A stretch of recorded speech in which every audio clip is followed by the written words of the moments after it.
because it's a live stage, I don't have time to be talking to someone who would be helping me, be like, hey, can you fix this? Can you adjust that?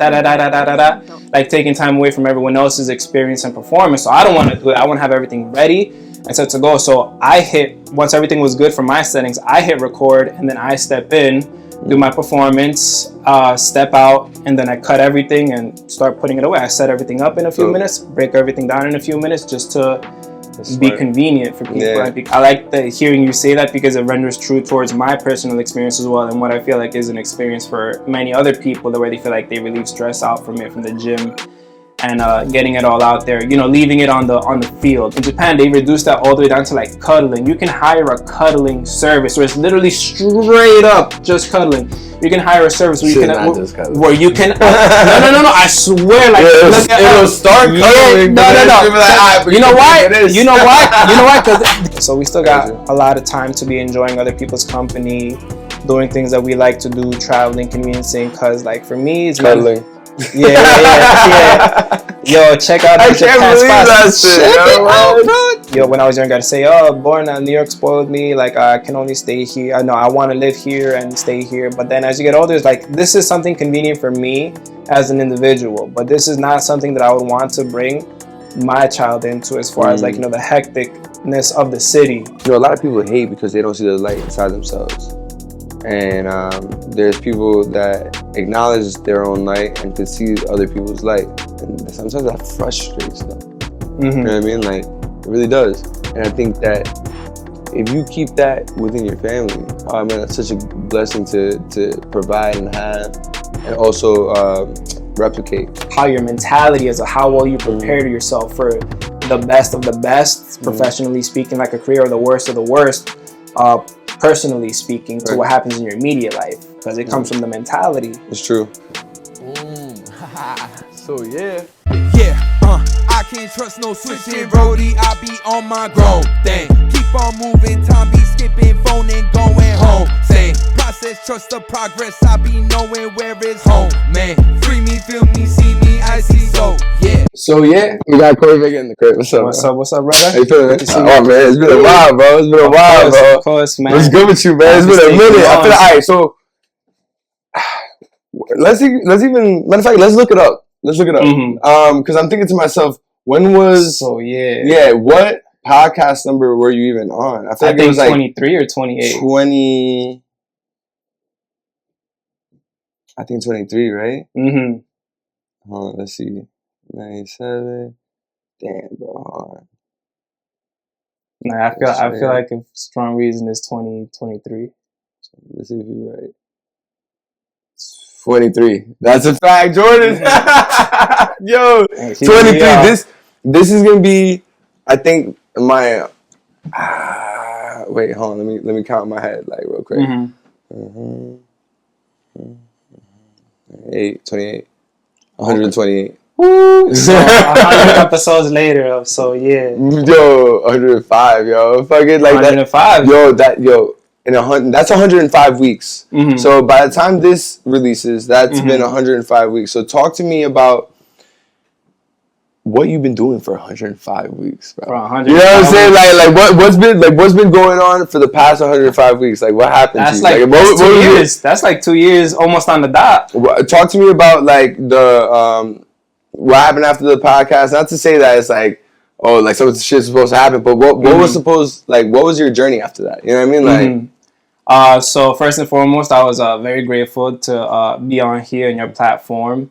And being able to share, just speaking in a podcast format, because us as artists, we have to use whatever platform we are strongest with, as far as like whether it's writing or video stuff, to be communicating a story or a message, and then just to have that free range that you have here, with a podcast, it really helps me be a little more flexible with how I communicate, how well I'm able to communicate on my toes, because this in here in itself is a formal interview, of course. Well, not formal. It's a conversation, but definitely engaging. Yeah, it's like an on the record one in a sense, compared to like also if you were to do this on like a TV show and stuff. It's necessarily the same kind of training that you would need for that. Do's and don'ts, silence your phone, this and that. Yeah. What to speak on and what not to speak on. So then I feel like it's very good exercise for me in the mental aspect of, you know, just socializing, communicating with people.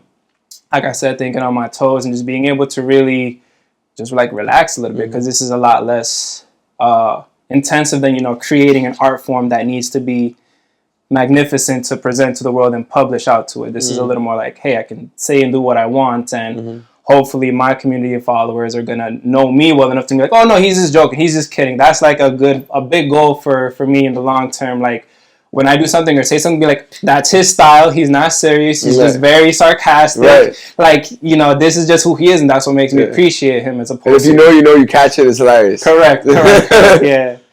And, you know, just not trying to please everybody, but just please the people that I would find myself wanting to be around, you know, comedy-wise, topic-wise, and start talking and stuff like that. So then just to be able to communicate that, and especially with a friend such as yourself, where we go way back, is like, I enjoy doing that. So the years have been good to me. I've used that to help me become a speaker in, I guess, the podcast format on different platforms. And I feel like this is definitely like one of the steps that, an essential step that artists need to grow their repertoire, whether it's, you know, book or writing or directing or dance or something. If you want to make a name for yourself, people are going to be asking questions. So you got to be under the scope or under the pressure of having that communication be very, you know, direct and intentional. Yeah, I mean, it's just a matter of like just being engaged. You got to practice it, right? Like you want to be able to be fluid in any surrounding. Have yourself be in anywhere feel comfortable, you know? Because uncomfortability is where you find a lot of treasures, you know, right? It's like that's where you find the gold, you know, in yourself, right? Correct. But yo, I really, really, really love that when you put the Mexican flag on top of the fucking mic. That was cold, bro. That was cold, bro. I was like, oh shit. I had to, man. Straight up. Right. Shout out to Mexico and all their diplomacy and how well they've been responding to all the pressures that have been going on. Shout out to LA and all the citizens and communities out there holding it down for the Latin people who make such major contributions to the culture, to the community, to the economy. Regardless, like, we love and appreciate you. So I had to do a quick, not a quick, but important, short piece for what's going on in these times and days. So I'm going to clip it in right now.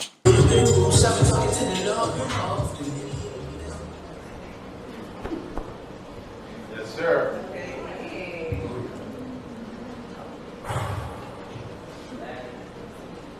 History.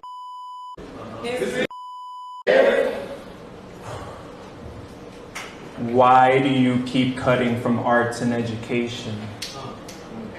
You want citizens to prosper, yet you don't teach financial literacy and tax laws and public education? I do not blame red, blue, black, or white. No, I blame green. Old money thinking and identities, funding new business entities. Our small businesses against ones whose voyage was sponsored, built with stolen resources and free labor. My African American brothers' experience have been imposed by old money, giving the impression to the public that people were property. Suppression to the point that slavery became civil war, emancipation, different amendments, Black Wall Street massacre, redlining, civil rights, Fred Hampton, and Martin Luther King's murder. Africans were suppressed from being Americans. So you better recognize, because old money's practices are international, claiming all they do is in the name of Yahweh. But I noticed the way y'all hid behind religion, claiming kings were anointed by God, claiming money paid for sins, and when Martin Luther calls out the churches, they burn his protesters. This thinking downplays the Spanish Inquisition of my native blood, saying I need to respect where I rest my head or go back. But I say in your trade, you got gold, ingredients, and settlement. You bring religion and disease, and you dare call it the Columbian Exchange. You call the natives who address deception Indian givers. You call the trial of tears westward expansion.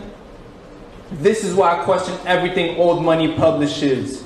It was you who took my pillow and my bed. There is no leave.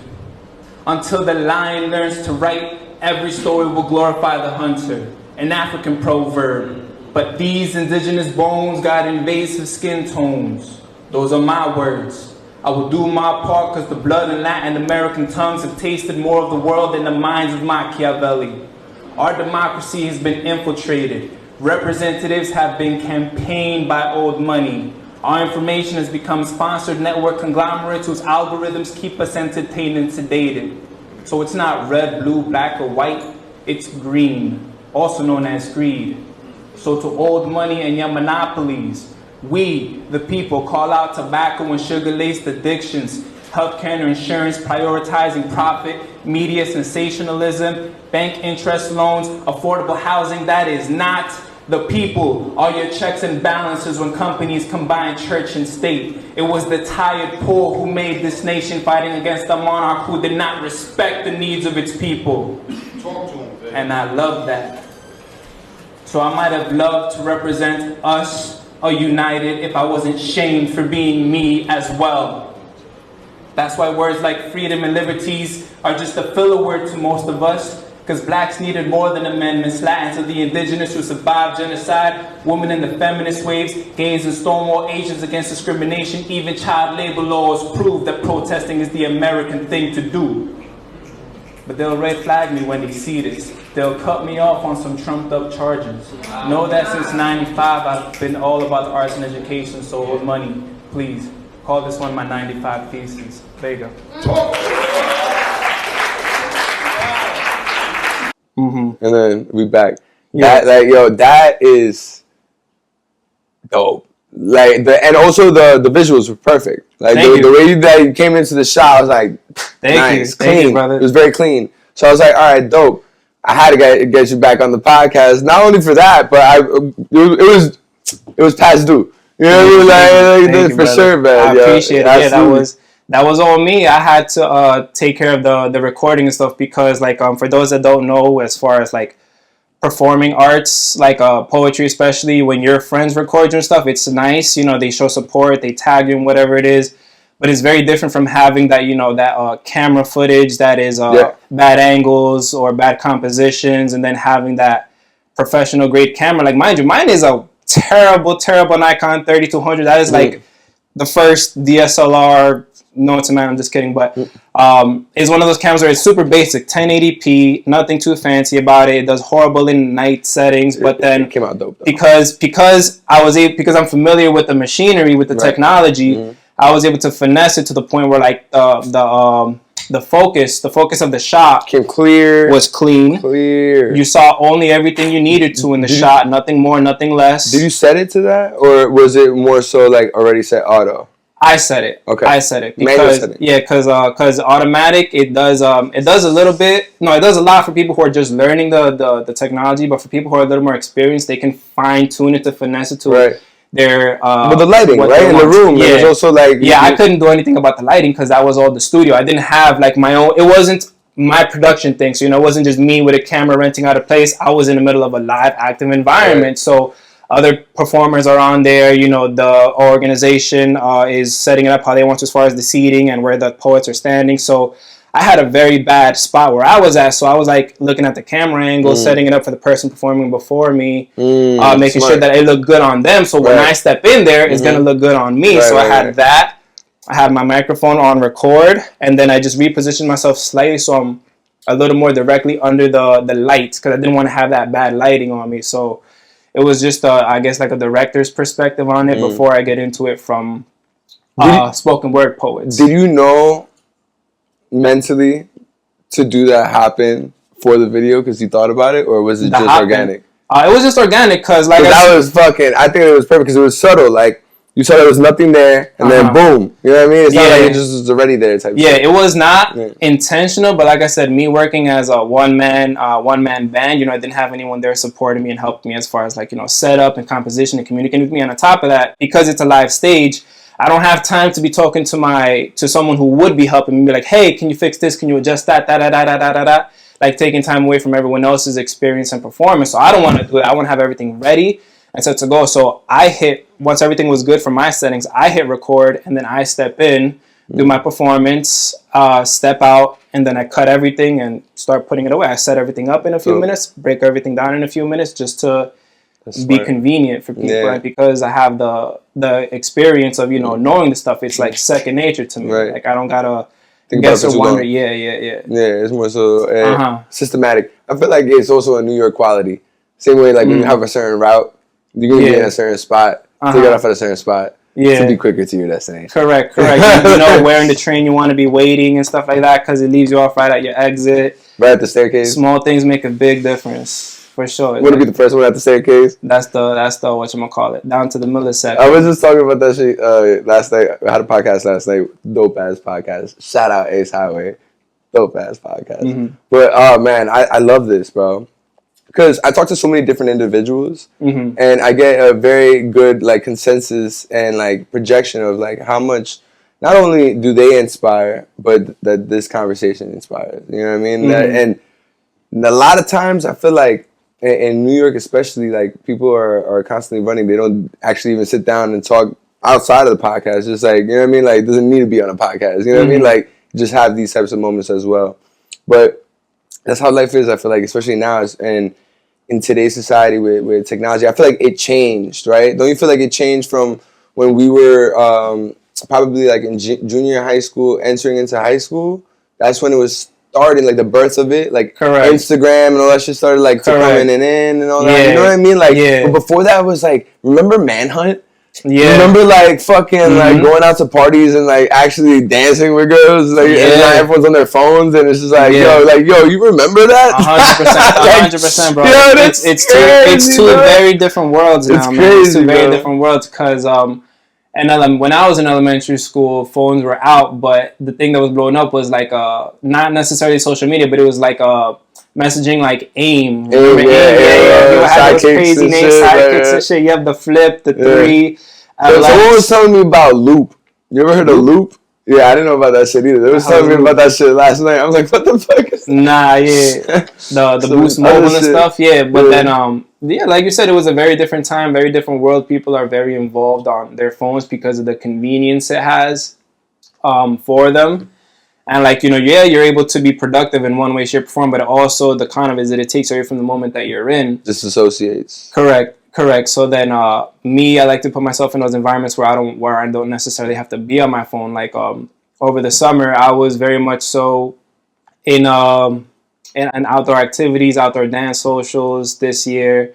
And then those are those environments that I want to be at because it has that nostalgia of reminiscing. Like being young me, I come from a big family and youngest of 8, 7 brothers and sisters. I believe I said that in the last podcast. And then the memories of house parties and people dancing and stuff is always very near and dear to my heart.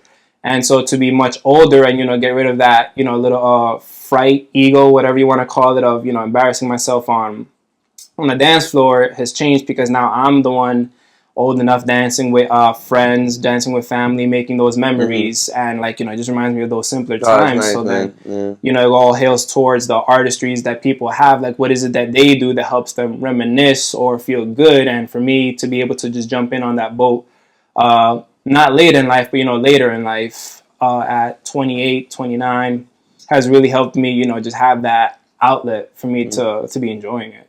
And so, it gives me those memories of like those times before phones, before anything and everything you did was on a phone. So, people were a little more expressive, I would say, socially than it would be back then where, it was just between whoever was there. Yeah, because people, I don't know, I think that what this world is turning into is a disassociation from like self.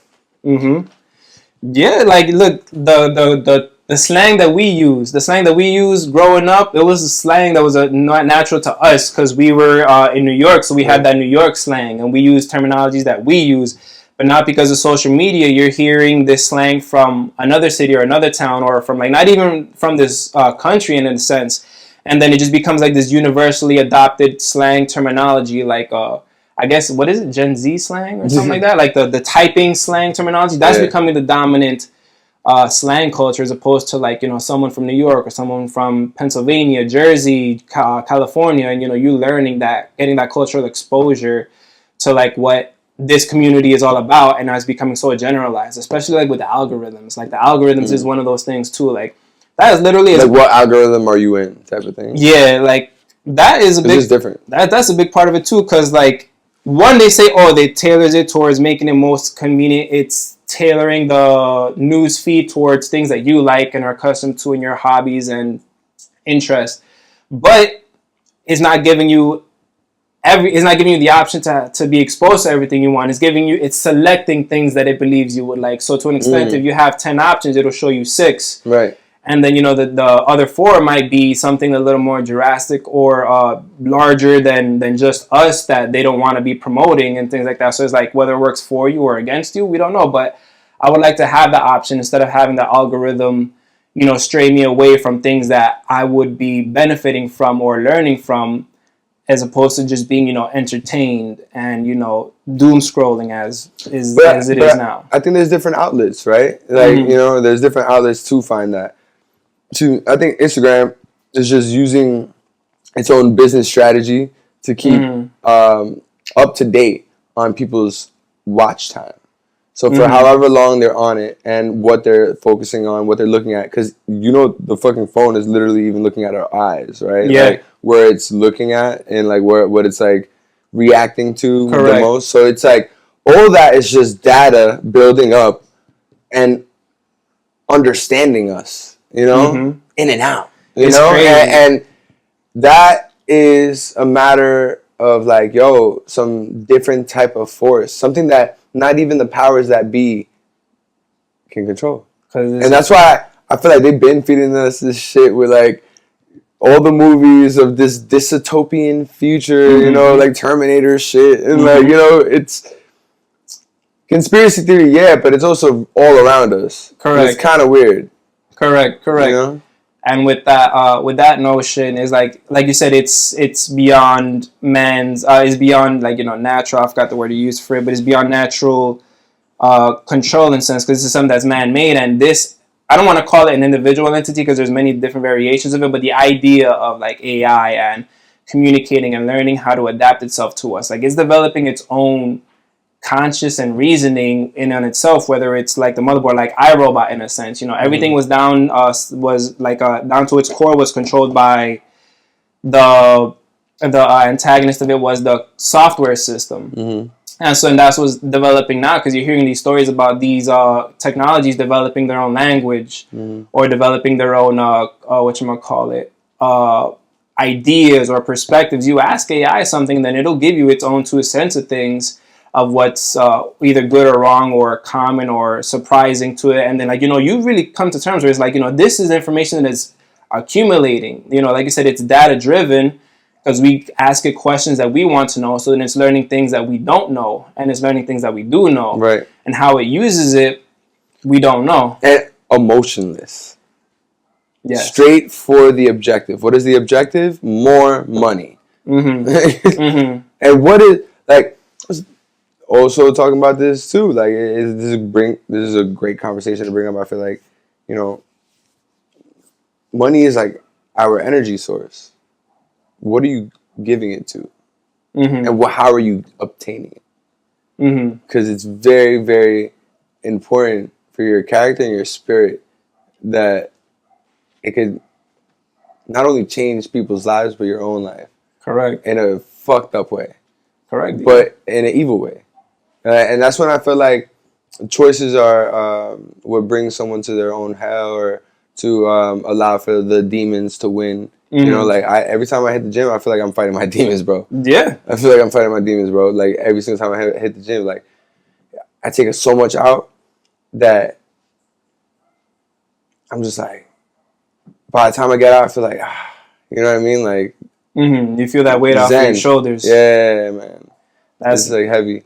That's definitely, I like hearing you say that, because it renders true towards my personal experience as well, and what I feel like is an experience for many other people, where they feel like they relieve stress out from it, from the gym, and getting it all out there, leaving it on the field, on the pitch, or whatever you say, to make sure that you are able to marinate with what is it that's bothering you, and then overcoming it, because you think of it from another perspective, like a nuclear lens with that. But yeah, tracking information from us is something that is not necessarily new because of the technology, because like me, I'm a big fan of like marketing and advertisement and like, learning business and matters like that. So then when I'm reading these articles about like how is it that people used to get the most for their effort as far as a business wise, one great example that people go through every day and are unaware of it is like the supermarket. It's not necessarily advertisement. It's a customer experience. Whenever you go to a supermarket, what they have out in the very front, whether it's like, like a Walmart or like a small, like a, fruit stand or whatever it is, all the stuff that you need, like milk, eggs, butter, bread, is all the way in the back of this huge store. So when you walk into it, the first thing you see is savings, deals, this and that, like, and then you go through like this aisle and aisle, making sure you don't need anything, and then you get what you need. So instead of spending like, $30 or whatever it is on whatever you needed, you got all this other stuff that you don't need. So they're really like trying their best to get you the most they can out of you. And then look at the cash out, the register. They put all bright, shiny candies and things like that. Right in front of you, because the kids are going to be there and they're going to want something too. So like that experience of knowing what someone's going through is not necessarily just started with the age of technology, with people wanting to, seeing what is the bounce rates of this website, how many people visited this, what was the demographics. It's been going on since way back when. Yeah, this is just advanced. Yeah, it's a lot more, whatchamacallit, how do I say it? Higher volume of information gathering. Yeah, without having the need to hire someone to do it. Correct. And, it's one of those things where we gotta learn it. We have to learn it, but then also what happens to the rest of the working society. There's a lot of working society that could be replaced by AI. Correct. So what does that mean? You know what I mean? Correct, yeah. I feel like we have a larger gap as far as to when they say the transition will happen where it's all automated and things like that, because of the sense that people forget that people want that one-on-one engagement. People want that communication. People want that interaction. Like in an extreme example, look at Japan. Japan is so like future tech oriented and sufficient hardworking people that they now have these services that are completed by technology, but at the same time they have services that are uncommon into the rest of the world. Like for example, here in New York, like the standard thing that people want to go to is like intimacy. I'll just say it like that. Intimacy. People want intimacy. They go find the services wherever they can convenience them, or the internet or whatever it is. But at the same time, in Japan, they reduced that all the way down to like cuddling. You can hire a cuddling service where it's literally straight up just cuddling. You can hire a service where you can no. I swear, like it'll start cuddling. No. You know why? Because they have that. They have directly that. They have exactly what you're speaking of. Yeah. They have exactly that. For sure. I don't doubt that. I don't doubt that for 1 second. But at the same time, they do have that as just a general option. They also have options where you can adopt a family. What? I swear to God, bro. You can adopt a grandpa for a day. Nah. I swear. Rent a grandpa for a day. Look it up when you have a chance. But who's getting paid? The grandpa, right? Yeah. All right, but. And so, services like that are available, and Japan is one of those examples, because as much as they have technology... I'm laughing. Go ahead, have at it. I'm thinking about like a pimp for grandparents. Yeah. Straight up, bro. Yeah, that's fucking crazy. And so that, I feel like, is a good example of us as a society not necessarily wanting to depend on what is easy and convenient, like, exercise app that tells you how to do things. You might want it to be someone who is there with you to motivate you, to support you, to fix your form, to do this, to do that, to motivate you and tell you, hey, do it because you want to achieve this. Some people, you might like negative reinforcement, like, yo, you're going to give up now? You're going to give up now? Like, that's it? You give up so easily? Like, some people might need that kind of reinforcement instead of, oh, hey, come on, 100%, you got this, da-da-da, I love it, everyone's trying their best. Like, or some funny shit. You know what I mean? Like, yeah, so, like, I think that it is true that the AI is going into a transition, but it's not going to happen as soon or to as many different fields of practice that people believe it's going to be. Do you really think so? Yeah, I think it's delayed. It's delayed compared to what people are assessing it at within the next 10 years. You speak to a lot of old people, right? I speak to a lot of people. Yeah, me too. But I'm just saying, like, you've spoken to a lot of old people, right? For sure, yeah. You ever just sit down and talk to them and be like, yo, like, ask them, like, how much has changed? They're like, everything. Yeah. Like, yeah. Like, you know what the sad part is too? is that I have those conversations with my nieces and nephews. Like when I was your age, like we're at that age, bro. We're at that age where things that we've experienced is not necessarily the same thing that they're experiencing right now. Yeah. So, is for what it's worth, like, you know, being old is to our perspective is different from a kid saying a kid who is old. But I mean, like, all right, so a kid could learn that. You can learn the things that will be needed, and we're in the stage that we need to be doing the things that are needed for our daily lives, right? But I'm saying an old person is like, fuck all that shit. Yeah, I don't even know what's going on. Yeah, they even have, I know what you mean. There's the disconnect is too far along. Way too far along. So that's what I mean. It's like, what happens when we're we're the bridge between them and us. That's why I question you with that back. Do you really feel that way? Because, like, I don't know, bro. Like, because what if it's like by the time we're that age, what if all this shit that you're like saying that can't happen happens? Yeah, because like I said, I don't deny it. I agree that it is happening. And I just like shooting the shit. Yeah. But what they're claiming, what their calculations are, is like, oh, within the next 10 years, the majority of jobs are going to be obsolete. I think it's going to happen within the next 20, 25 years. Okay. You get what I mean? That's where I draw the line with that. As far as not as quick as everyone thinks. Correct. Yeah. So we still got a lot of time to be enjoying other people's company, doing things that we like to do, traveling, conveniencing. Cause like for me, it's cuddling.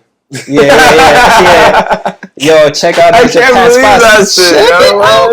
Check it out, bro. You can rent a partner for a day. Is that why everyone goes to Japan? No, I'm kidding. Hey, listen, man. There's a lot going on in Japan, man.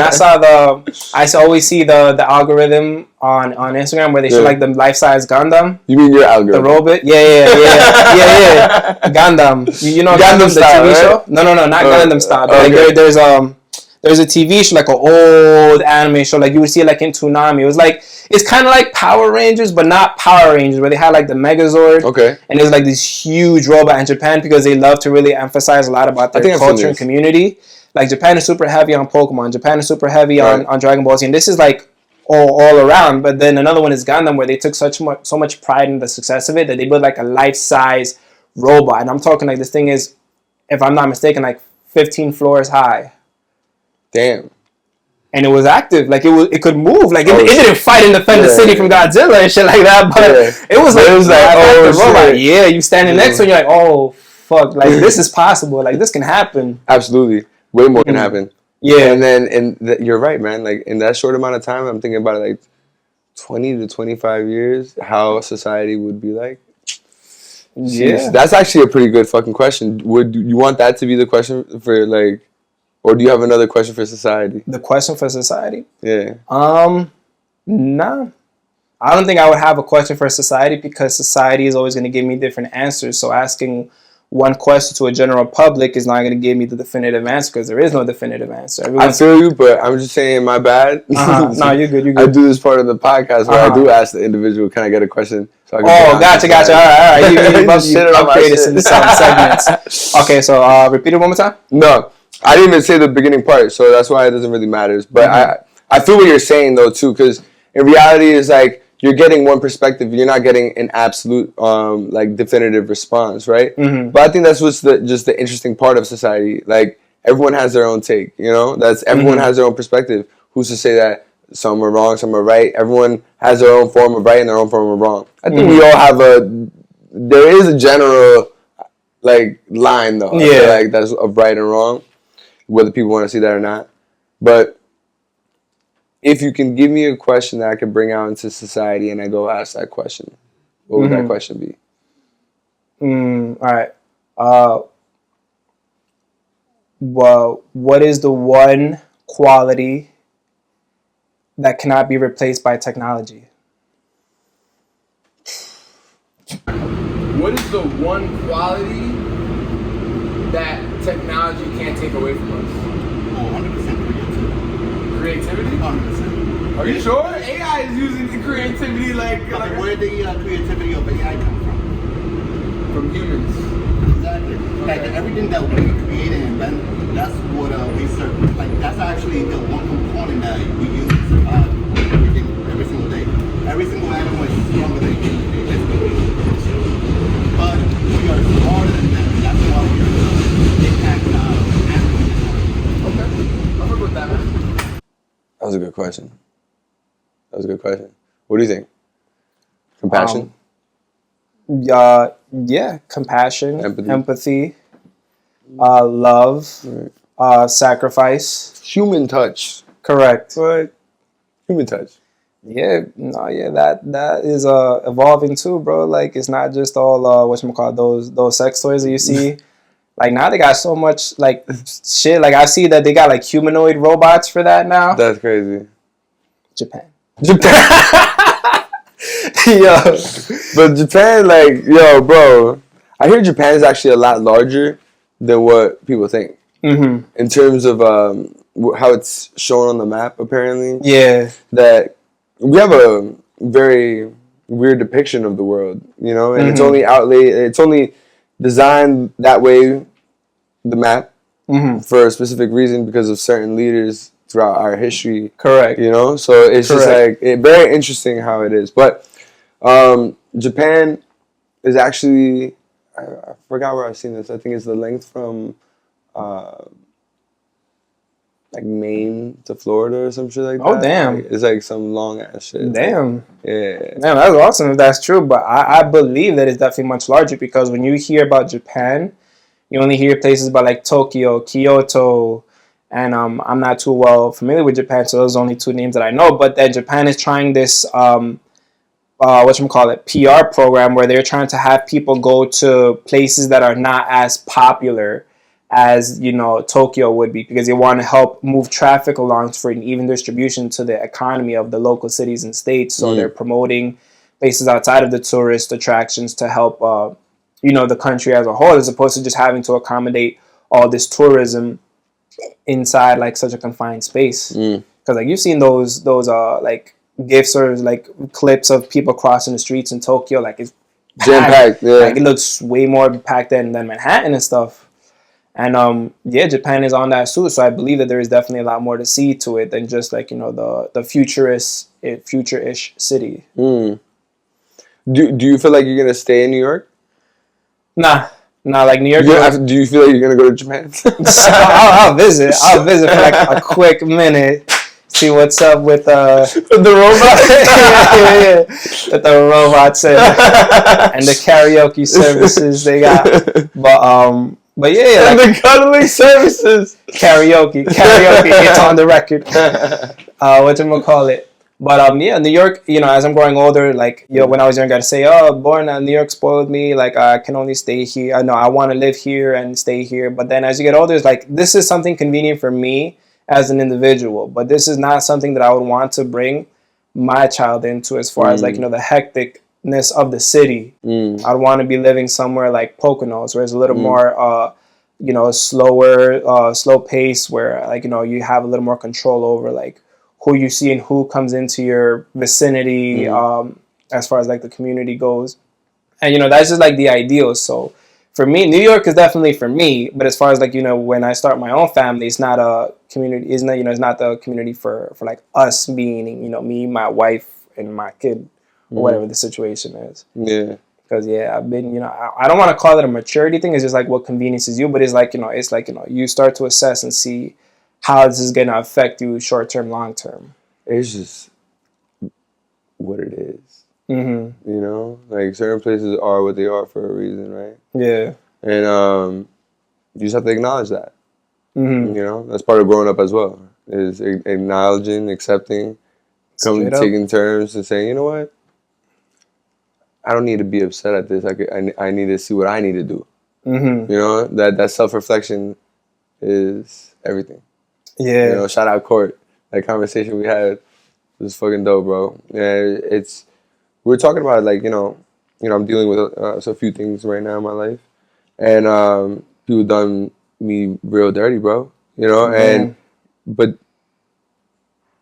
he said some real shit, which was like, yo, you know, you can be upset at other people for whatever they did to you, but you should just be upset at yourself to find like not like put yourself down, but to see like what you need to do to make things better. To see, okay, maybe I shouldn't be like hanging around with these types of people. Maybe I should pay attention to certain things way more, or not just let things slide just because of this person's this person or this person's that. But no, like if you see a certain like character trait and a certain habit that's constant, and you know, even though an individual could seem a certain way, or it's a lot more of that cliche, you know. Actions speak louder than words. Correct. It's just it's a matter of what you're gonna do with your time, and I feel like what you do with your time and the people that you do it with, it shows how you respect them. How you respect them is really a reflection of how you respect yourself. Correct. So it's a constant, like, you know what I mean? Correct. If you're not aware of that and you're not really paying attention to that, then you're just gonna be aloof. Correct. And you saying that reminded me of what I was gonna say that I forgot earlier about respect and time, and then you were speaking on money too, and you know how money affects you and matters like that. Because you said like money, you were saying something similar to like money is not necessarily evil, but money is like the go-to thing that keeps, you know, that drives people. Something in that direction, not necessarily that. I don't want to like misquote you on that, but one thing that I want to speak on that is like I feel that time is just as much of a resource as money is, because you know, as you were saying. How you communicate with people, how you spend your time really shows a reflection of who you are and how you perceive people and perceive yourself.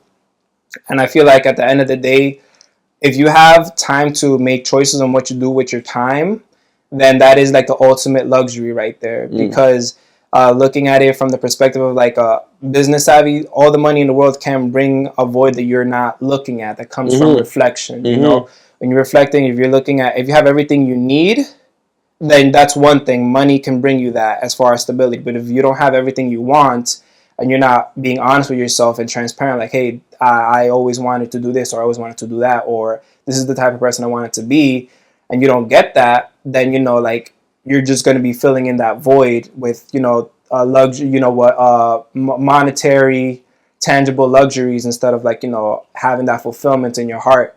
So for me, being able to like, visit my family who are in other states is like the biggest luxury to me. When I have vacations and I take trips off, I don't go to like Hawaii or like, you know, Thailand, as beautiful as they are, and I definitely plan on visiting sometime in the near future. More important to me is seeing my family. It doesn't matter if I saw them like less than a year. If there's something big going on, then I want to be there with my family to spend it with them. And just having that option to know that I'm going to have that life to say, like, I was always with my family and these memories I've made are with my family is the biggest luxury to me, because it's what, you know, they're not going to be with you forever. You know, people are going to grow up, people are going to grow apart, you know, people starting their own families and things like that.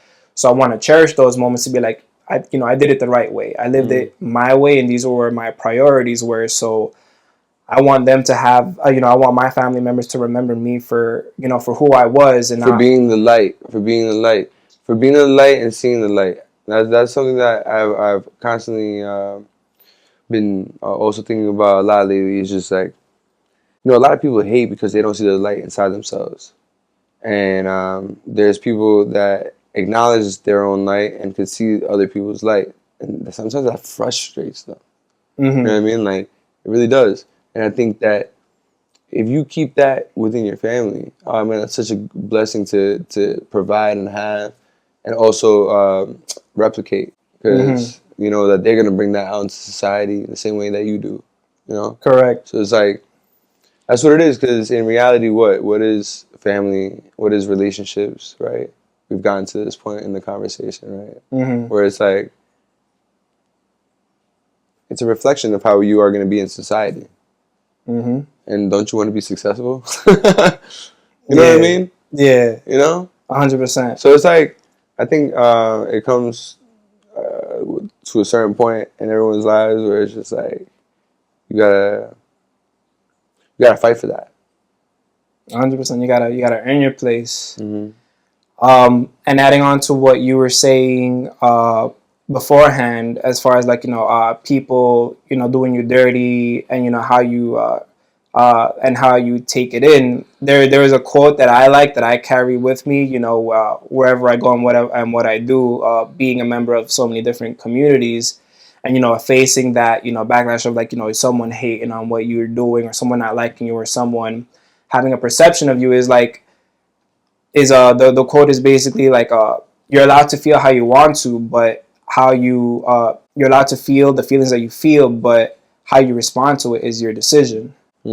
So like, for example, if someone says something about me or says something to me and like, you know, they're trying to like jab me in some way, shape or form, is like, if I respond to you, I'm entertaining what you're saying, I'm validating what you're saying, but I don't care what you say. I don't care what you perceive of me. Like, you know, you got to give respect to get respect, and everyone gets formalities from me regardless of how well I know them. But at the end of the day, is like, you want to respond to people, treat others how you want to be treated, but don't think I'm going to be like bending over backwards for you. Right. So it's giving exactly. So it's like, you know, if you want to feel how you want to feel, go ahead. But it says more about you than it does about me.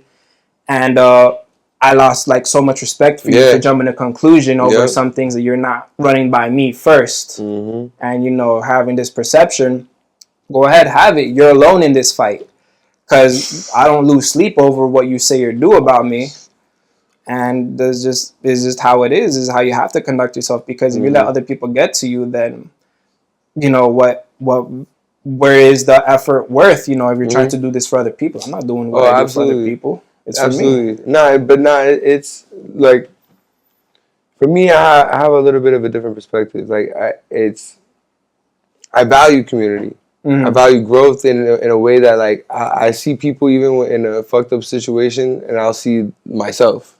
You know what I mean? I know when I was able to overcome.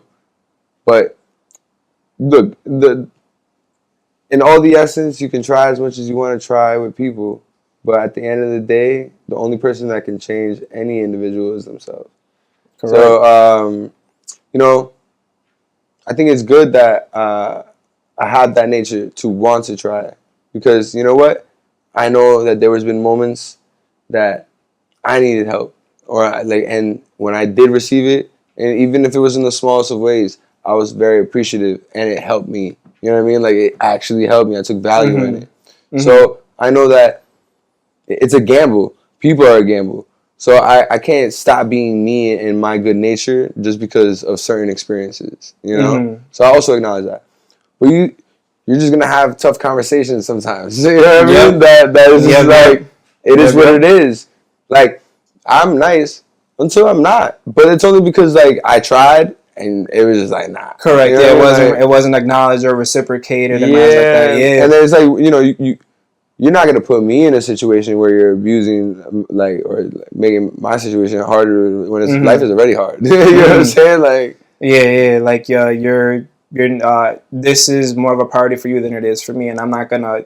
You know, it's like they say. I hear this a lot in like rental places. Your emergency is not mine. Like, if someone's trying to do something last minute and get something out of rental, and they're like, "Hey, listen, we ran out of these. It's not our fault that you weren't prepared early." So then, you know, that sticks, that renders true to people communicating, like, you know, you're allowed to be upset about to whatever's bothering you, but don't take it out on me. I don't deserve this, and you're being irresponsible with your emotions, and instead of putting it to something productive, you're like trying to bring other people down with you.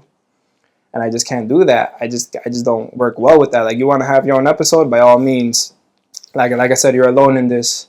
You know, with positive and negative. One great experience that I'm very like grateful to have experienced, because it wasn't just me, it was a collaborative effort from me and another curator. Shout out Paulie, Spoken Words. I remember there was one time during the winter where I was going to a new venue space to like performance arts, and so because it's a small community, I see a lot of familiar faces there. I meet the curator for the first time, Paulie, and then he is trying to organize the events, the poetry events inside of a bar. And because he's one man trying to move so many pieces, it's hard for one person trying to do 7-8 different things on your own. And then what happened? Like, first, something was up with the technology, something was up with the mic, something was up with this, and it's not his fault. It's not his fault at all.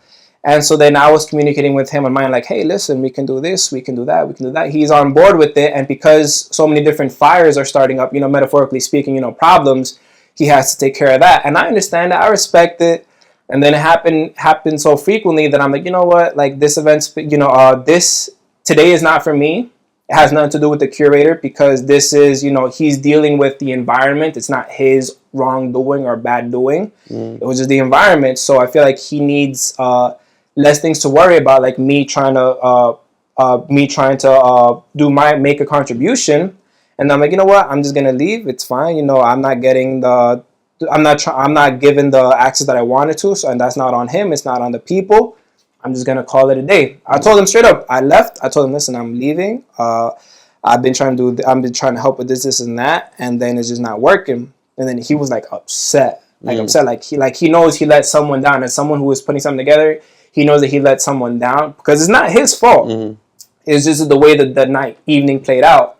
And then he texted me later saying like, yo, please, like, forgive me for this and that, Like, yo, if you come next time, like, I'm going to be sure to put you on, like, super early or whatever it is. And I told him, hey, listen, like, I know it's not a you thing.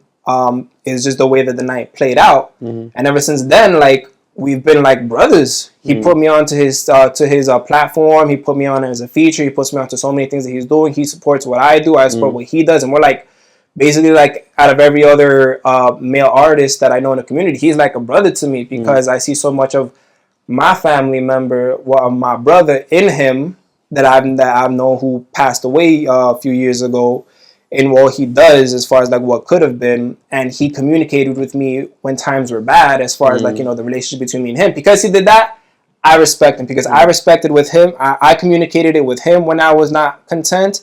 And then he communicated with me with a response that was, well fitted. Right.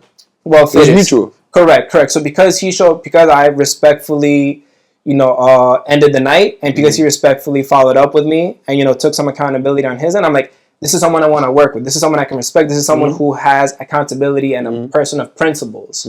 So then that said a lot about him because we went through that tough conversation.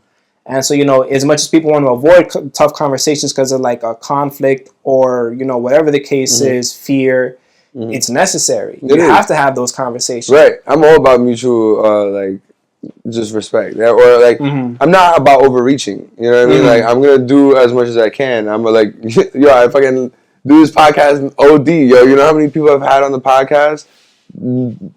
At least like probably like 5% of them have ever invited me to do something. You know what I mean? Like, it's a constant thing, but I acknowledge and I keep going because it's like, yo, I can't expect a fucking friendship out of everybody, first of all. Yeah. Second of all, yo, time is of the essence. Yo, people are all caught up in their own lives. Who knows what's going on? You know what I mean? Correct. Third, yo, like, chemistry. You know what I mean? Like, sometimes there is no good chemistry with people. Like, or sometimes it's like just that moment type of thing.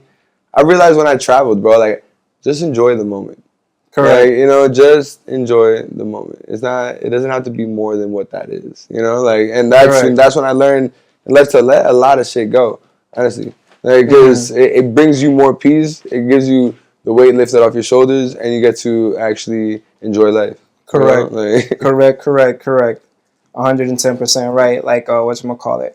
Whenever I'm moving around, I get on occasion because my lack of facial hair and stuff, like I give off this younger impression than I am. When I tell people my age, they're like, "Oh my god, like yo, you look so young," and I'm like, "Yeah, because I don't carry stress with me, girl." Like, it's like live and let live. Don't worry about yourself. Don't be having other people's problems in your head. Don't be getting involved in stuff that doesn't involve with you. Focus on yourself. For real. Make sure you go to sleep with that fulfillment that I did enough today to better myself for tomorrow.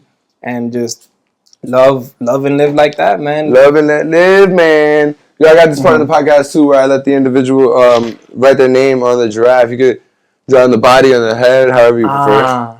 Where would I want to put my right here? Pass that G to the left hand side.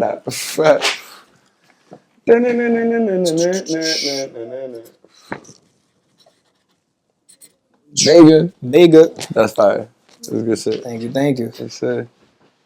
I haven't had too many tags since like middle school, high school. Do you remember that? Yeah. Tags was because the tag started up like in elementary school. I had a friend who was big into graffiti, and so then because I was exposed to it from him, he made it so artsy, colorful, like bubble text and things like that. Like I wanted to start tagging, and then it was whatchamacallit. It was like, yo, this is how you know I was small. This is how you know I was small. My first tag was Red Fire 11. Red Fire 11? Guess how old I was? 12. 11. I was dumbass. I said 12.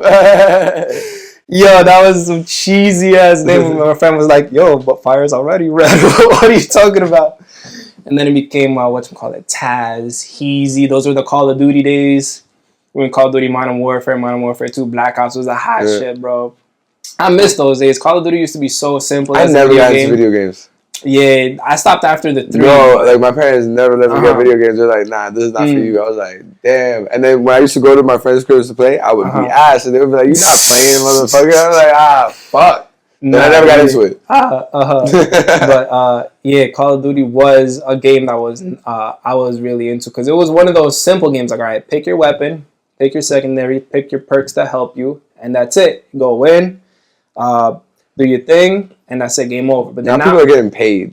Now people are getting paid, and they're also like making it a little more complex because now you got these same games, Call of Duty games, coming out with like jetpacks and upgrades for like small parts of your weapon, modifications, changes for you, changes for your effect and response, things that supplement your kill streak.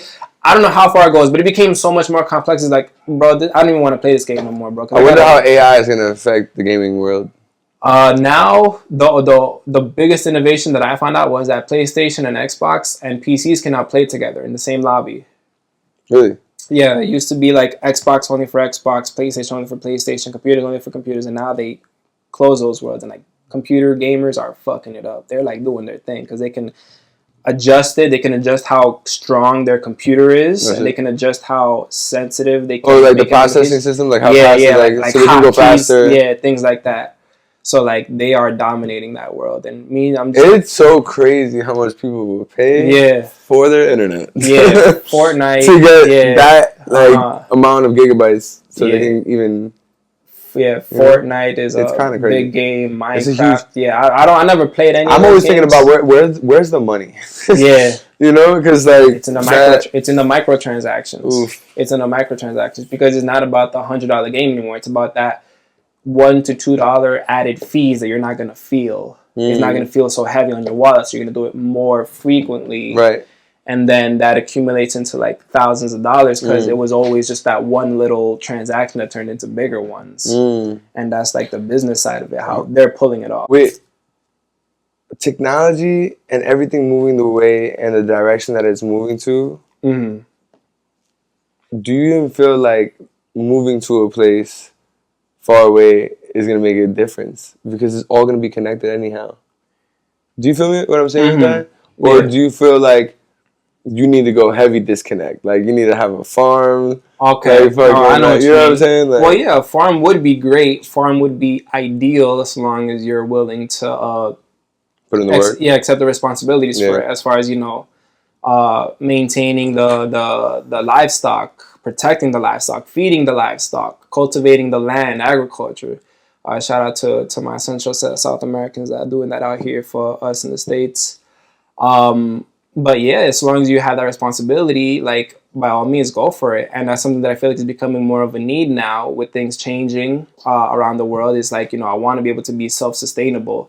And the disconnect, I want to leave it at, like, I'll keep the communication in my home as far as like, Wi-Fi, internet, cell phone, but I won't have that in my community as far as like, I'm not moving to Tokyo. I'm not moving to Midtown Manhattan. I'm not moving to like Dubai. Like I'd be moving to something a little more suburban. Like Poconos area. Like I said, I like the wildlife. I like the fact that I think Poconos is it. Yeah, Poconos is it. Yeah, Poconos is it. I feel like with Poconos is like super like heavy with whatchamacallit, natural wildlife. Yeah. I was camping in North Carolina last week. North Carolina is nice too, though. Yeah, because of the weather. And we were by the Adirondacks. Family cabin out over by the Adirondacks, and then we were just like hearing the animals in the nighttime. Like we saw turkeys in the day. We were hearing wolves at night, and just like having that experience is like so much more fulfilling. But why wouldn't you choose North Carolina over of like Poconos? I feel like because I have a stronger memory of the Poconos. Like North Carolina is nice and it's mountainy and suburban, but like in my youth, my last time in the Poconos was when I was very, very, very young, and it was just so colorful and vivid. The neighborhood that I was in with like natural wildlife stuff, and like I want to have that nostalgia with me at all times, and so it has more of a nostalgic effect on me, and the benefits that it's already in a suburb compared to like North Carolina, where it's like it's calm, subtle, quiet, but it doesn't give me that feeling that I had when I was younger. So to be able to find out all over again in the Poconos and then settle there with the benefits of being away from city life and having a family there is the challenge for myself that I want to take. And I want to, it's like a good family youth experience. I want to give that to my family. So I'll do that with my conduct and, being present as a parent. And then also with like the living situation. I want my kids to have that, same kind of love for my home that I had for the Poconos over there, because it's an upgrade. Not necessarily, I don't want to say upgrade, but like, it's a change from city life. They both have their perks, but I want them to have a different experience than I did. Because then you'll get to give them something that you would necessarily like didn't have completely. Correct. But then at the same time, like, I always feel like that, you have your perspective and it's dope for a reason. You know what I mean? Like, you get to have that.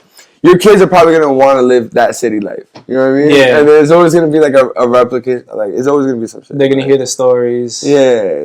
There's always going to be some like twist. You know what I mean? And it goes back and forth. I feel like that quote where it's like, hard times. Yeah, man. Hard times make strong people. Easy times make weak people. And then so on and so forth. But like, I think the values that you give. I was reading this article on Market Watch, and they were talking about entropy. You know what entropy is? I didn't know about what entropy is. So entropy is basically like certain qualities that can like ruin something that's been built, basically, and what's been built, generations of wealth. This is what it's referring to, and it showed how what's his name? Some rich family. I forgot their names. Whatever. No. If I look at the article, I can find it. But it's just like, it's not like really that important. The point is that this big family name that has all this money, their descendants, none of them are millionaires. So they didn't really keep their wealth. They didn't like generate their wealth. Let's say like the Rockefellers. The Rockefellers are a different fucking story. They kept they kept certain morals of like whatever their morals it is to keep that money going, which is it's a lot difficult than people think, because you have to have certain tough conversations about money with your kids, and you gotta be real with them early, I feel like, so they can have a better understanding of what this is. Correct. Because to think that everything... Hey, chill. Yo, stop it.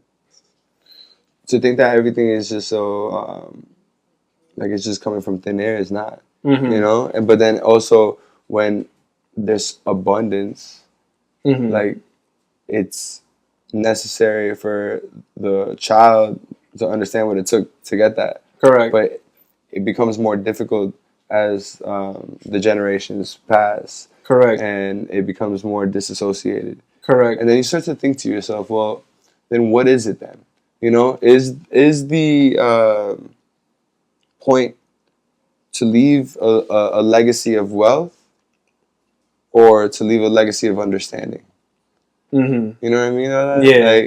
Because money is, like I was saying before, it's not about it being evil. It's about, like, it's your energy source. What are you using it for? Like, it's like, you said you were saying, like, I want to use it to see my family. Like, that's a beautiful thing, bro. Like, like, instead of doing anything that you want to do, of course you want to go here, of course you want to go there, but not the first thing you want to do is see your family. That's your energy source. Like, so it comes back to that, and this world is so, like, a mix of good and evil energies, and you just gotta be aware of that, because it's what it is, and it's not gonna change. There's nothing new under the sun. Like people want to keep on like trying to say like, oh, one day it's gonna be like this, or like imagine like you told me no. This is the reality. Deal with it. And you know what I'm saying? I've gone to this conclusion, bro. Because like I even think about it like this, right? Like our countries, right? Like where we're from, or like people fight for revolution. Sometimes they don't even like know how to handle money, or handle the economy, or handle community, or they're in like doing the same shit that the elites were doing before. You know, like they're only helping out each other. Or, like it's always like a constant repeat. I feel like that's what I'm saying. Always just enjoy the moment, because like that's as much as you can do. Like enjoy the moment, provide, do as much good as you can, but like be aware, because this shit's not changing, bro. You know, like I've really thought about this for a while. No, yeah, and like, there's only certain things that I like when I hear stories about like. I've seen like a couple. I've spoken about this before. I've seen a couple that like there was this area that was completely desolate. There was like no trees, no greenery, nothing. It was just like wasteland. They just like provided so much trees, so much greenery, so much like enrichment, and it took 20 years, but because of what they did 20 years before, and just like grew how it grew, it's like that's fucking amazing. You know what I mean? Like if you know I didn't know this, but the Amazon was made by humans. For the Amazonian rainforest. Yeah, it was made by humans for over 4,000 years, and then it has grown. Right. One thing I have known is that like we're constantly, if we want to be connected to the earth, we can be, and the earth will respond. So like think about that. Now, man created the Amazon, right? And over time, it's the fucking Amazon, right? Everyone's like, wow, right? But peep this, right? So there's sandstorms in Africa that travel to the Amazon to provide nutrients for the Amazon to grow. How the fuck? What? You know what I'm saying? Like, isn't that interesting? Because it's like, you know, if every for every action there's a reaction, right? Like causation, like all this, like correlation. So if you're actively trying to communicate with the earth will respond, and I think that's amazing. Would you say that you know is? What I mean? Would you say that's the same thing as manifestation, or would you say it's two different? I think if you are aware of what life is, it's constantly in a symbiosis. So like it's both things simultaneously. Because like if you're living in Earth and what's inside of you is also living, and it's all like complementing each other, the way it works in the inside is only going to be a good reflection of how it's going to work out in the outside. If you're being aware of it, you know, like if you're like helping your organs, if you're doing like I smoke, but like I do also a lot of things that also help me too, you know. And I think that in relation to community, in relation to how we interact with everyone, yes, it's all connected, bro. Like, and how you manifest, right? I feel like genuinely is by actively like going for it, you know. What I mean? Like you can't just expect it to come to you. Yeah, don't just think about it. Be about it. Yeah, you have to actively go for it. Correct. Yeah, because I think that's how it generates. Correct. Yeah. Correct. Like 100%. Like I think one of the most vivid examples that I've had, as far as like manifestation. Like I hate using that word because it's like so trendy and hip now. Like really that shit killed it for me. But like you know the word did exist. Well, in a sense, it's not like a clicky word that came up through social media, things like that. It's just it was a common dictionary word that existed prior. So then that's why I give it the same respects. But it was one thing that I told myself, I believe last year. It was last year.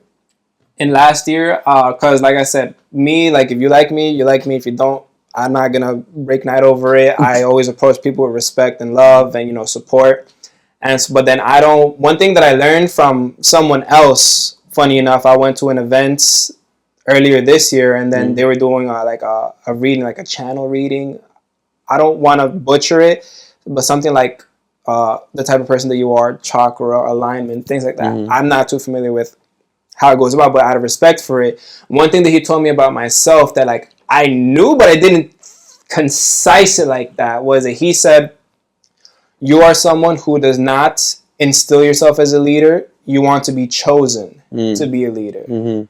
And when he said that, like, wow, like how fucking true is that? Like, I don't want to impose myself on other people's lives. Like, I don't want to initiate, like, I don't want to initiate too much and inconvenience people, because that's what comes to my mind when anything social experience wise. Like, I don't want to inconvenience people with what I have going on for what it is.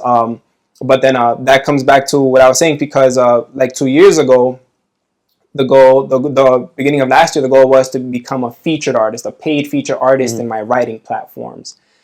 And then me being who I was, I didn't reach out to people and say, hey, can I do this for you? Hey, I want to do this with you, collaboration, this and that. Like, it's just not my style.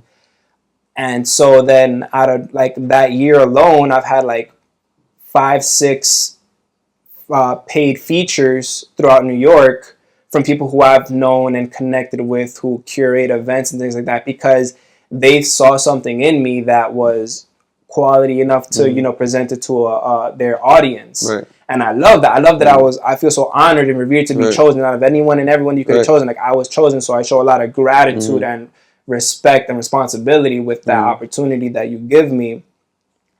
And all of those interactions came out of people choosing me, and not me like, hey, I want to start doing a tour, can you help me with this and that.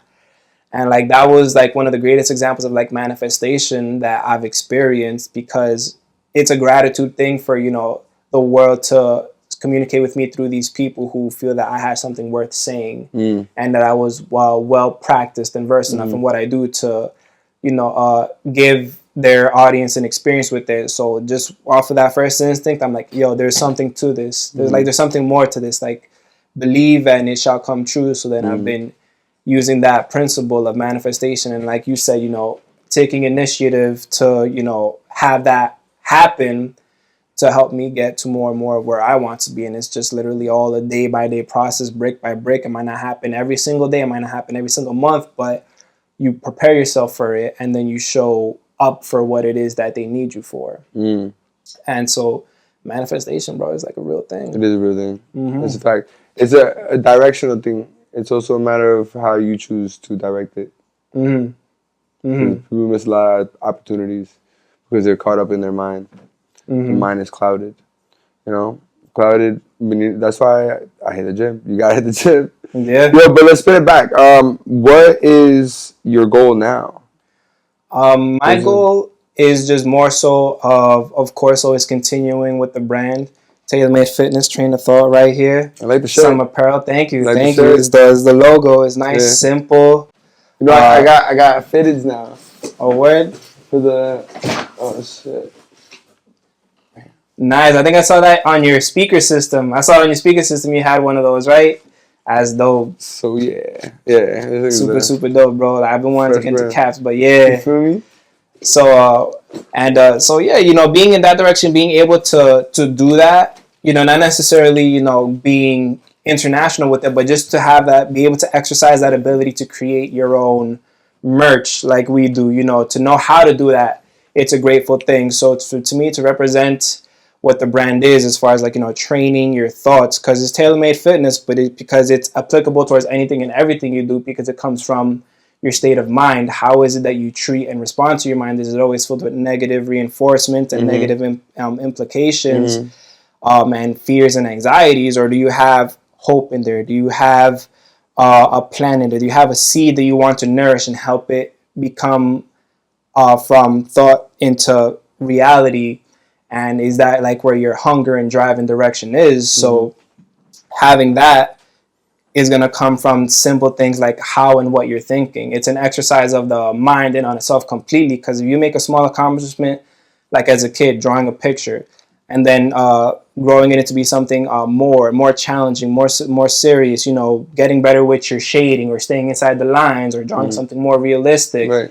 And then building up to that is the same thing with the mind. Like if you have this doubt in your mind and you feel like I can't, you won't. But if you're feeding yourself, it's possible, I can do it. If this person did it, why can't I? Right. Like use that as your fuel. And so a lot of it is like, I like this analogy of calling it like judo. Your thought process and your confidence is a lot like judo, because with judo, you use the momentum of your opponent to your advantage. If something in life wants to take me down and, shove me down into the ground and like destroy me, I'm going to use that rage and anger that I have as my motivation to help me come up. And so then, you know, learning the ropes through that in any artistry you do, no matter what it is going to benefit you. So it's that principle of, you know, it has to come from here first before it happens anywhere else. Because it goes towards all types of practices as far as like, you know, an athlete. An athlete is no different from like a ballerina. And I say it not just because of the physical demand of it, but because they're both expressing something.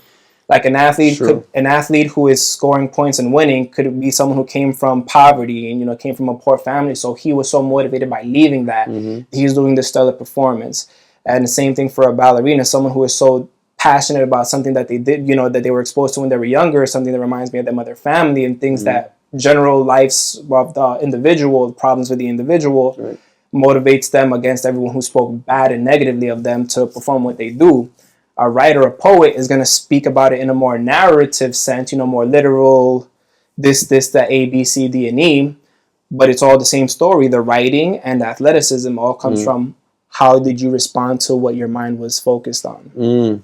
And so because of that, I want to reinforce it with the brand, like you're training your thoughts, like, you know, like let's say, for example, you lose $5 when you're 5 years old, like, oh no, it's the end of the world, da, da, da, da, da. Like you're like 30 and then you lose $100. Fuck, I needed that, but money will come back.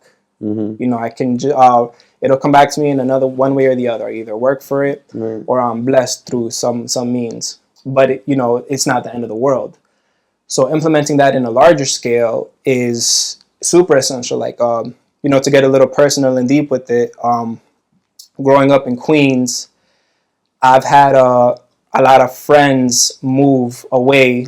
And when I was younger, I would cry because I'd blame myself. I'd be like, why did they leave me and this and that, da da da da da. And then at the same time, I had pets in the house that we had in the house, you know, die, pass away, and it was sad. At the same time, growing up, as you get older and you start working, you meet people outside of your immediate family circle. Like you have friends and coworkers, you hear things that they have passed, you know, that bad things have happened to them. And that mental exercise helped me because when my brother passed 2020, his living situation was not the best. It was not something that I would want for him or for anyone to be living and going through. But then seeing him suffer mentally as much as he was is like, I want to see you be at peace with your life and, you know, come through on the other side of it, you know, successful. But it was just too much for him and he wasn't expressing himself or, you know, doing things productively. And that got to him to the point where it cost him his life. And me losing things like friends who are moving, pets, family, you know, people who I know who passed away that I was laughing with a couple of months ago prepared me for losing family, because someone who loses their family late in life, who when the loss hit close to home, that could destroy their whole life. Like they could go into a deep depression that they never come out of. And you can't really blame them. Like look at two different examples, like from my sports fans out there, Rivaldo? No, was it Rivaldo? No, Carlos Tevez. Oh, damn, there was a soccer player. Ronaldo? Was it Ronaldo? No. Brazilian soccer player, Brazilian soccer legend. So let me talk about the other one first. Michael Jordan. When he was playing in the NBA, his father died. I don't know too much detail about it, but his father got killed in somehow. And he was in the middle of the playoffs. Yeah. His father died. It's something related to a car. Something related to a car. But Jordan. You can look it up while I keep the conversation going. So his father died in a car. I think it was a car accident, or he got shot, or it was a hit or something. But he could have allowed that to destroy him in the middle of the play when he was getting ready or in the playoffs. And he responded with his performance to overcome that and win the NBA playoffs. On the other hand, who was it? Not Rivaldo, not Ronaldinho. Oh, shit. He was murdered. Yeah. July 23rd, 1993. Yep. Here's what happened. James Jordan was driving home from a funeral and pulled over to rest in his car on the side of the road in Lumberton, North Carolina. While he was sleeping, he was targeted in a robbery by two teenagers, Daniel Green and Larry DeMary. They shot and killed him and then dumped his body in a swamp. where it was found 11 days later. His car, a red Lexus, a gift from Michael, was stolen and later found stripped. The assailants were eventually caught after making phone calls from the stolen car, which were traced. Both men were convicted. Larry DeMary pleaded guilty and testified against Green. Daniel Green has maintained his innocence in the actual shooting, claiming he only helped dispose of the body. What? Crazy. James Jordan's death was a major personal blow to Michael, and it's believed to have influenced his first retirement from basketball just a few months later. Yeah. Because that's fucking crazy. And look, even with all that, with your father's life being taken from you, he was still strong enough to persevere through that and take care of his responsibilities, which was the game. That was his professional career. And on the other hand, let's look at Adriano. That was his name. Adriano, a Brazilian soccer player, super, super famous. He was like right up there with Roberto Carlos, with Ronaldinho, with Rivaldo, with so many Brazilian superstars that won the 2002 World Cup. Or it was 2006. I think it was 2002. But his father passed away. And after that, after his father passed, he went into a deep, deep depression where his game was affected. He was drinking. He was out partying just to like cover that pain that he had in his heart. He was like hurting deep because he hasn't experienced a loss like that. And to lose someone like a parent, you can only understand why his career went down. So you can't blame him for, losing his career over a loss. But at the same time, you can applaud Michael for all he did with the same scenario of losing a parent. So I associate that with how your mentality is, how well you prepare yourself for the best of the best, professionally speaking, like a career, or the worst of the worst, personally speaking, to what happens in your immediate life, because it comes from the mentality. It's true. And so, that's just one of the messages that I want to instill onto people with the artistry, whether it's a video, whether it's documentaries that I'm working on. So talk about that. Let's talk about poetry. You're making a documentary. Talk to me more about that. Yeah, so I'm in the works of a docuseries that I've been working on all year. This year, it's a docuseries, short docuseries. It's kind of like the same style that I did with my personal documentary. That's where it was an autobiographical docuseries. Like the episodes were like 3-5 minutes, me speaking about different chapters in my life that made me an artist and how I used the negatives to become positives. And then also the scenario of, and so then with this scenario, it's me not explaining my story, but me telling other people's stories. So I look for people with different disciplines, different professions. I've interviewed, a professional dancer. I've interviewed, who else was it? A professional poet. I'm going to be interviewing a history teacher. I'm going to be interviewing, film producer, director. I'm going to be interviewing a chef. People who are in different disciplines in life, different professions, and them speaking about how that helped them overcome their obstacles as, in the coming of age or, coming into their profession. Because I want people to know that, like, it's not always, I had a loving mother and father, we had enough money and they brought me to school. Like I said earlier, it's not having everything set up for you. You don't have to have everything set up for you to succeed. You just need to have the right focus and thinking and motivation to get you to where you want to be. And it doesn't matter where it comes from. It doesn't matter what it is, so long as you commit to what you love to do. Commit to the things you love. Commit to your hobbies, because those hobbies could become paid opportunities or even careers. Absolutely. Just so long as you believe in yourself. And I didn't have those resources to help me when I was younger. Like, everyone believes that they have the potential to go pro in whatever it is, like athletics, for example. I might believe that in myself, but I'll never really know because I didn't have that support with me when I was younger, and I didn't start this kind of thinking when I was younger. Right. I did well enough to be independent, to be proud and confident of who I am and what I do. But then you cannot stop the mind from the process of thinking of like, hey, how would my life be different if I had this person in my life more, or someone guided me in this direction and gave me the resources and channels to like be where I needed to be to become this thing. Right. And so, like, that's what I want to tell people, man. Just it all depends on you. There's no wrong answer, so long as what you're doing is helps you feel better and you feel like you have some fulfillment in it. Yeah, because life is short, bro. Life is short, and your choices are everything within it. You know what I mean? 100% true. Yo, bro. Where besides the Poconos, do you think that you would want to be? Living? North Carolina, maybe even like Italy. Farming Yeah. life in Italy type shit. Yeah, Making your own wine. Yeah, doing things like that, making your Yeah. own food, seeing the culture, seeing the history, having access to You know what it is to that Europe as a whole. I think life, if you live long enough, you can have a certain part of it in one place and just have a whole other part of it in another. Why the fuck not, bro? Correct. Right? Like, Correct, yeah. It's all very possible. Yeah, you can do whatever you want. It's all very Life possible. is beautiful. Life is beautiful. You gotta keep going. Mm-hmm. All right, man. Well, what would you like to tell the people that are watching right now? For the people that are watching, believe in yourself. Do what you want to do. Don't necessarily let other people's thoughts and opinions stop you from doing what you want to do. So long as it's something that you love, that you appreciate, follow through with it. Practice is not just a physical thing as far as like exercising your body. It's an exercise of your mind. You got to have that thought process of doing comparisons with yourself and others and seeing the glass half full for what it is and seeing your potential, because I guarantee you have something going on in your life that other people would only dream of.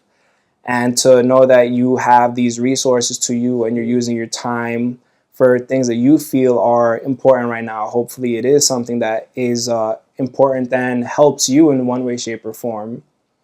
And keep doing it. Like for me, it was not necessarily just one thing that did it for me. Like, of course, I'm someone who's always hurting as far as losing family and things like that. And what helped me get over it was things like writing, things like exercise, things like dancing, things like creating video art. And I need all of those things, because when I hit a plateau with one of these things, when I feel like exercise is not doing it for me, when I feel like the sports is not doing it for me, I rely on the other one, because it's not a medication where it's like 10, 15 pills that I need to be taking. It's 10, 15 outlets that I need. And I need all of them to help me. All of them to help me suffice, because you're going to hit a peak with one thing at one point. So don't be ashamed to be trying new things. Failure will always come with it, but that lets you know that you're learning. You can't get worse with what you don't know. There's no way to get worse. You just come to terms with where you are and where you want to be. I love that. And so long as you have the respect and responsibility enough to know that you can improve, and taking that accountability for it, do it, commit to it. Doesn't matter what anyone else thinks, because no one else is going to be taking care of you but yourself. And just love it. Trust the process. That's what I stand for with my brand, Tailor-Made Fitness, Train of Thought.